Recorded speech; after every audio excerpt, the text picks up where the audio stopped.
Welcome to ഐവാസി പ്രിൻ. അപ്പോൾ നമ്മളിന്ന് ഉണ്ടാക്കാൻ പോകുന്ന റെസിപ്പി കുറച്ച് ഡിഫറെൻ്റ് ആയിട്ടുള്ള റെസിപ്പി ആട്ടോ. എല്ലാവരും കേട്ടിട്ടുണ്ടാകും പഴംപൊരിയും ബീഫും എന്നൊക്കെ, പക്ഷേ അധികം പേരൊന്നും ടേസ്റ്റ് ചെയ്ത് നോക്കിയിട്ടുണ്ടാവില്ല. നമ്മൾ അതുപോലത്തെ ഒരു റെസിപ്പിയാണ് ഇന്ന് ഇവിടെ ഉണ്ടാക്കാൻ പോകുന്നത്.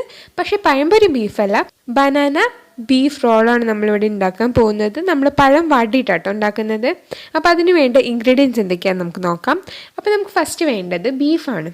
അപ്പോൾ നമ്മൾ ബീഫ് വേവിച്ച് വെച്ചതാണ്, ഉപ്പും മഞ്ഞൾപ്പൊടിയും ഇട്ടിട്ട് വേവിച്ചത് നമ്മളൊന്ന് മിക്സിയിലിട്ട് ക്രഷ് ചെയ്തെടുത്തതാട്ടോ. ഇനി നമുക്കിതിലോട്ട് വേണ്ടത് പച്ചമുളകും ഉള്ളിയും കറിവേപ്പിൻ്റെലയും കൂടി ഇട്ടിട്ട് വെച്ചതാണ്. നമ്മൾ പച്ചമുളക് ഇതുപോലെ വട്ടത്തിൽ അരിഞ്ഞതാണ്, കറിവേപ്പിൻ്റെ നമ്മളിതുപോലെ നുറുക്കി വെച്ചതാണ്. ഇനി നമുക്കിതിലോട്ട് വേണ്ടത് മുളക് പൊടിയും മഞ്ഞൾപ്പൊടിയാണ് കേട്ടോ. അപ്പോൾ നമ്മളിവിടെ ഒരു 1/2 ടീസ്പൂൺ മുളക് പൊടിയും ഒരു 1/4 ടീസ്പൂൺ മഞ്ഞൾപ്പൊടിയാണ് നമ്മൾ എടുത്തിട്ടുള്ളത്. ഇനി നമുക്കിതിലോട്ട് വേണ്ടത് പഴം കേട്ടോ. നമ്മൾ 2 പഴമാണ് എടുത്തിട്ടുള്ളത്, ഒരു മീഡിയം പാകമായിട്ടുള്ള ഒരു പഴമാണ് നമ്മൾ എടുത്തിട്ടുള്ളത്.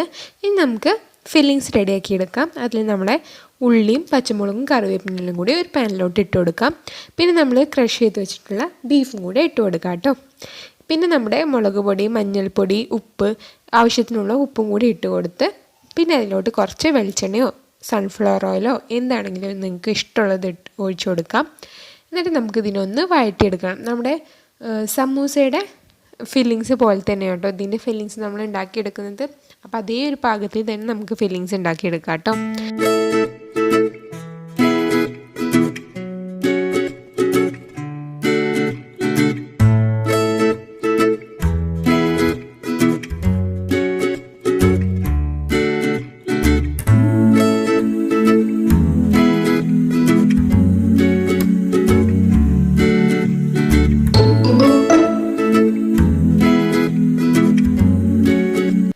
അപ്പോൾ നമ്മുടെ ഫില്ലിങ്സ് റെഡിയായി വരുന്ന സമയം കൊണ്ട് നമുക്ക് നമ്മുടെ പഴം വാട്ടിയെടുക്കാം കേട്ടോ. അതിന് നമ്മളിവിടെ നെയ്യാട്ടോ യൂസ് ചെയ്യുന്നത്. അപ്പോൾ മിൽമയുടെ നെയ്യാണ് ഞാനിവിടെ യൂസ് ചെയ്തത്. നിങ്ങൾക്ക് ഏത് നെയ്യ് വേണമെങ്കിലും യൂസ് ചെയ്യാം കേട്ടോ. ഇനി നമുക്ക് നമ്മുടെ പഴംപൊരിക്ക് മുറിക്കുന്ന പോലെ തന്നെ സ്ലൈസ് ചെയ്ത് മുറിച്ചിട്ട് നമുക്കിതിനെ വാട്ടിയെടുക്കാം കേട്ടോ. ഒരു ലൈറ്റ് ബ്രൗൺ കളർ വരുമ്പോൾ നമുക്ക് എടുക്കാം കേട്ടോ. അതുപോലെ നമുക്ക് ബാക്കിയുള്ളതും കൂടി വാട്ടിയെടുക്കാം. അപ്പോൾ നമുക്ക് ഓരോന്നായിട്ട് ഇട്ടിട്ട് വാട്ടിയെടുക്കാം കേട്ടോ.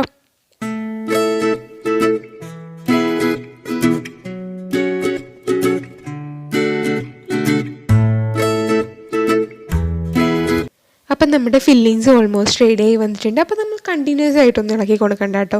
നമ്മൾ ജസ്റ്റ് ഒന്ന് ഇളക്കി ഇങ്ങനെ ഇടയ്ക്കിടയ്ക്കൊന്ന് ഇളക്കി കൊടുത്താൽ മതി. അപ്പോൾ നമ്മുടെ ഫില്ലിങ്സ് റെഡി ആയിട്ടുണ്ട്. ഇത് നമ്മൾ ഇതുപോലത്തെ വാട്ടിയെടുത്ത പഴത്തിൻ്റെ ഉള്ളിലോട്ട് നമ്മൾ ഫില്ലിങ്സ് വെച്ചിട്ട് കൈകൊണ്ടൊന്ന് പ്രസ് ചെയ്ത് കൊടുത്തിട്ട് നമുക്കിതിങ്ങനെ റോൾ ചെയ്തെടുക്കാം കേട്ടോ. അപ്പം നമുക്ക് എളുപ്പത്തിൽ തന്നെ റോൾ ചെയ്യാൻ പറ്റും. അപ്പോൾ ഒന്ന് ഇങ്ങനെ റോൾ ചെയ്തെടുക്കുക. എന്നിട്ട് ടൂത്ത് പിക്ക് ഇല്ലെങ്കിൽ ഇർക്കിളിയോ എന്തെങ്കിലും വെച്ചിട്ട് ഒന്ന് കുത്തി കൊടുക്കുകയാണെങ്കിൽ ആ റോള് അതുപോലെ തന്നെ ഇരിക്കും. ഇതുപോലെ ബാക്കിയുള്ളതും കൂടി നമുക്ക് റെഡിയാക്കി എടുക്കാം കേട്ടോ.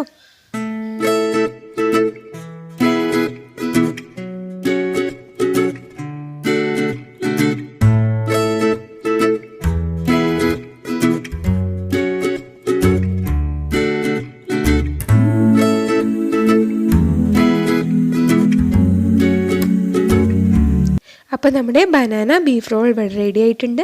ഈ റെസിപ്പി ഇഷ്ടമാവുകയാണെങ്കിൽ നിങ്ങൾ ലൈക്ക് ചെയ്യാനും സബ്സ്ക്രൈബ് ചെയ്യാനും ഷെയർ ചെയ്യാനും മറക്കരുത് കേട്ടോ. അപ്പോൾ ഇനി വീണ്ടും വീഡിയോസ് കാണുന്നവരെ ബൈ. Thank you.